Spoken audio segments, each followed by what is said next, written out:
जय श्री राम दोस्तों। 1970 की एक ऐसी घटना जिसे सुनकर आपके रोंगटे खड़े हो जाएंगे।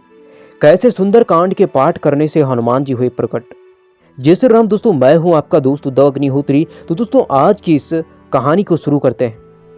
दोस्तों 1970 की बात है। एक पंडित जी पंडिताई किया करते थे और पंडिताई से ही वह अपना घर चला रहे थे।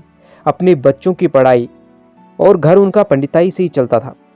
उनका बेटा लक्ष्मीकांत पढ़ाई कर रहा था। उन्होंने एक दिन अपने पिता से कहा कि पापा जी, आप क्या नाटक कर रहे हो? क्यों आप ऐसा नाटक करते हो? क्यों लोगों का बेवकूफ बना रहे हो? आप पंडिताई छोड़ के कुछ काम क्यों नहीं कर लेते? तो उनके पिताजी को बड़ा बुरा लगा। पंडित जी ने सोचा कि मैं पंडिताई से ही सब पैसा कमा रहा हूँ, इनको पढ़ा लिखा रहा हूँ और पंडिताई को ही ये ढोंग और नाटक कह रहे हैं। उनके बेटे ने कहा कि आप कुछ काम कर लो। तब पंडित जी ने कहा कि चल हंसते हुए तू अपनी पढ़ाई कर ले, चमत्कार तब देखना। पंडित जी ने अपने बेटे से कहा, ठीक है, अगर तुमने चमत्कार देख लिया तो उनके बेटे ने कहा कि मैं आपकी बात मान लूंगा और रोज भगवान की पूजा करूंगा। और उनका बेटा डॉक्टर बनना चाहता था।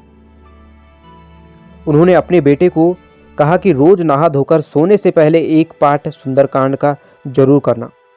और उनके बेटे ने कहा, अगर मुझे चमत्कार नहीं दिखा तो मैं आपको ये पंडिताई छोड़नी होगी। तो पंडित जी ने कहा, ठीक है।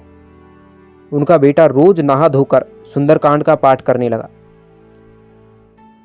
रोज ऐसे उन्होंने अपने बेटे को 11 दिन तक पाठ करने के लिए बोला था। 6 दिन हो चुके थे और सुंदरकांड का पाठ कर रहे थे। उनके बेटे को लग रहा था कि अभी तक तो कुछ हुआ नहीं और पापा जी इस शर्त में हार जाएंगे, लेकिन ऐसा नहीं हुआ। जैसे ही 6वां दिन आया, रात का समय था, वह सुंदरकांड का पाठ कर रहे थे। वैसे ही वह सुंदरकांड पढ़ रहे थे, वैसे ही उनके सामने जब उन्होंने नजर घुमाई तो सामने एक बड़ा विशाल बंदर बैठा हुआ, आंखें बंद की हुई, आंखों से अश्रु की धारा टपक रही है। यह देखकर लक्ष्मीकांत चिल्ला पड़ा। उनके पिताजी दौड़ते हुए कमरे पे आए तो उन्होंने कहा कि पिताजी, बंदर दिखा।